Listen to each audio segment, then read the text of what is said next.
Okay. So hey guys, welcome back to my page বিমান driver. Good morning সবাইকে, বিমান driver চ্যানেলে স্বাগত জানাচ্ছি। আজকের আপডেট হচ্ছে, বর্তমান রয়েছি কলকাতা থেকে যাওয়ার উদ্দেশ্য হচ্ছে গুয়াহাটি। তো কিছুদিন আগে আর কি গুয়াহাটি থেকে আমাদের পাঠিয়েছিল দিল্লি, আবার দিল্লি থেকে রিটার্ন হয়েছি কলকাতাতে। এখন কলকাতাতে 4 দিন রেস্ট করলাম। রেস্ট করার পরে আজকে প্রায় ম্যাটাজ হয়ে গেছে। তো এখান থেকে আমরা গুয়াহাটির উদ্দেশ্যে বেরোবো। তো এই দেখতে পাচ্ছেন, এটা হচ্ছে আমাদের ডেলিভারি হাব। একটু এদিকে দেখিয়ে দাও। হ্যাঁ, এটা হচ্ছে আমাদের কলকাতাতে ডানকুনিতে রয়েছে।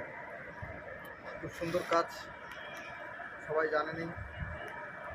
ডেলিভারি মানে quick service, fast service, secure এবং সেফলি সার্ভিস করানো হয় ডেলিভারি। তো এই যে বর্তমানকার পরিস্থিতি, আজকে ওয়েদারটাও খুব খারাপ, ঝিমঝিম বৃষ্টি হচ্ছে। তো আসলে আমাদের এদিকে দেখাও আমাদের নদীটা। এই আছে আমাদের নদী, এখানে আমাদের লোডিং চলছে।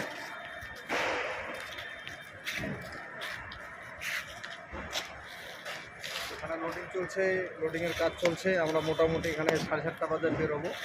একটা কথা আপনাদেরকে রিকোয়েস্ট করতে চাই আমি, দীর্ঘ অনেক দিন থেকে আমার ভিডিওতে ভিউজ প্রচুর আসে, কিন্তু মানে সাবস্ক্রাইবারের অভাব আছে। যদি আপনারা সত্যি আমাকে ভালোবেসে থাকেন, একটু সাবস্ক্রাইব করে হেল্প করবেন বা সহযোগিতা করবেন আপনাদের এই বিমান ভাই বা বিমান ড্রাইভারকে।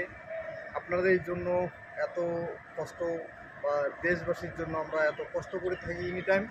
তো তার জন্য একটা লাইক, শেয়ার, কমেন্টেরও দরকার। তো বন্ধুগণ, আরও যদি নেক্সটে কিছু জানার প্রয়োজন থাকে আপনাদের আমাদের এই কোম্পানি সম্পর্কে, বা কোনো বিজনেস লাইনে আপনারা যদি ডেলিভারিতে মাল দিতে চান, তার জন্য ডেলিভারির নিজস্ব অ্যাপ রয়েছে। আপনারা সেখানে গিয়েও আপনারা নিজের বিজনেসের জন্য মাল ট্রান্সপোর্ট করতে পারবেন বা আপনাদের কার্গো ট্রান্সপোর্ট করতে পারবেন। এইটুকু আমি আপনাদেরকে বলছি আমার ভিডিওর মাধ্যমে। তো বন্ধুগণ, আজকের মধ্যে এইটুকুই থাক। দেখা হচ্ছে আমার নেক্সট ভিডিওতে। ভালো থাকবেন। তো এই যে বাকি আমাদের এখানে আরও ট্রলি রয়েছে, এগুলা ট্রলি লোডিং আনলোডিংয়ের কাজ চলছে। এগুলো খালি সাইড করে রেখেছে, এগুলা হচ্ছে মানে লোডিং চলছে আর কি, বা কিছু আনলোডিং চলছে। আমাদের ট্রলি আর প্রাইম পুরো রেডি হয়ে গেছে। আমরা এখন শুধু ডিপার্টের অপেক্ষা। আমাদের 7:30 সময় আর কি আমাদেরকে এখান থেকে ছাড়বে আর কি, 7:30টার সময়। বাকি ওই যে দেখছেন এখানে লাইন লাইন করে আরও লেগেছে গাড়ি, তারাও কোথাও না কোথাও যাবে, নিজস্ব গন্তব্যস্থল আলাদা থাকে এখানে। তো এখান থেকে প্রচুর মানে লাইন রয়েছে, ব্যাঙ্গালোর, চেন্নাই, দিল্লি, মহারাষ্ট্র, নয়ডা, এবং আরও প্রচুর লাইন রয়েছে আর কি, আমি সংক্ষেপে বললাম। তো আমাদের এই গুয়াহাটির জন্য আমরা যাব আর কি।